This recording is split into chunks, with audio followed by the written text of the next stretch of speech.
Okay. Good morning, class. It is Friday, April the 17th, and I hope you're enjoying your week this week. It's been a hard week for me from many different counts, but I'm glad the weekend is coming with a little bit of different schedule.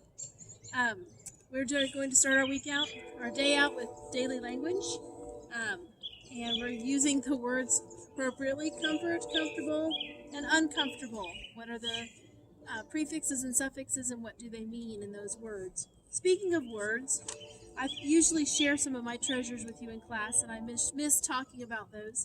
This is a dictionary that was my grandmother's. It's 100 years old now, and she gave it to me when I went into teaching, and because she wanted me to have something of her childhood.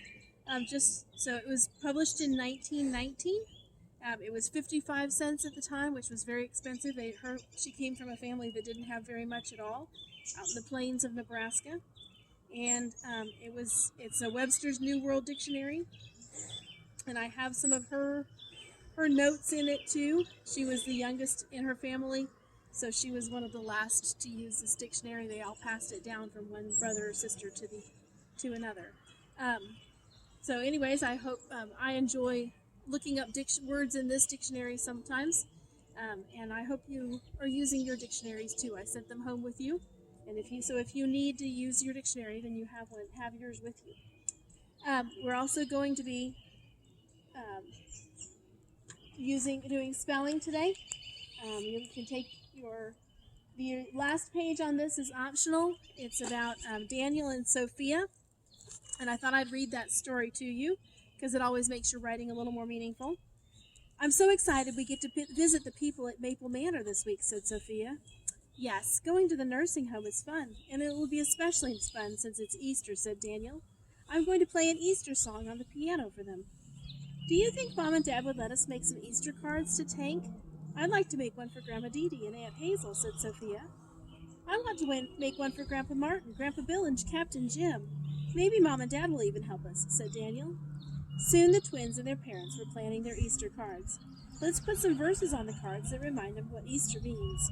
Some of the people still don't know the Lord, said Daniel. Do you know a good verse we could put on the cards? I like 1 Corinthians 15, 3 through 4, said Mrs. DeLuca. You could write that and draw a picture on the card. All right. Paul in 1 Corinthians 15, 3 and 4, Paul very blatantly gives the gospel, and so people know the good news of this time of the good news of our lives, and you have the opportunity to do your writing. You can do it right here in your spelling book, or you can do it just on a piece of paper. And if you make one, I'd love to see a picture of it. Kylie started working at a nursing home recently, just because they get the opportunity to. She has the opportunity to do that through her hospital system that she works for. We are for reading this week. Today, we're reading chapter 5 of Beezus and Ramona. So I hope you enjoy Beezus and Ramona's adventures. They always have learn lessons and have lots of different adventures wherever they go. Chapter 5 is, especially interesting. I won't give it away. All right. In science, you're finishing up making your model of an ear. Mary Ruth and Sam, I saw your models. Gracie's done hers. I'll compile those pictures and make sure you guys get a chance to see each other's models of the ear. Remember to label at least 6 parts of the ear so you can have that for fun. In history, we have quite a bit of reading today, too. I said start on page 171, but you've already read up to page 172. So start on page 173. See, that's quite a bit of reading to make it to page 185, but that's 12 pages. But I think you can do that and push through that.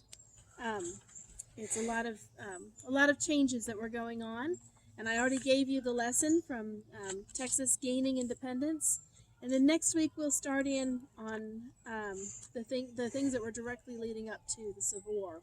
A lot of these things have indirectly led to it, but we'll dive into what directly led to the Civil War, and we'll cover the Civil War history before we finish out our school year. Speaking of that, I'm sad that the announcement came yesterday that Governor Lee decided that it would be best for schools, for him to recommend that schools not reconvene. And while it makes me sad that we won't be together for the rest of the year, it's not goodbye. And I hope to see you guys next year as you move up to Miss Blakeney's class in fourth grade. And I know that you're working hard and you have parents. I'm so thankful for all of your parents who love you and care for you. And I don't have many teachers worry about their students, and I don't have those worries. And I'm thankful that you are fed and cared for and loved in the homes that you live in. You all have a good weekend, and I will talk to you again on Monday. Bye.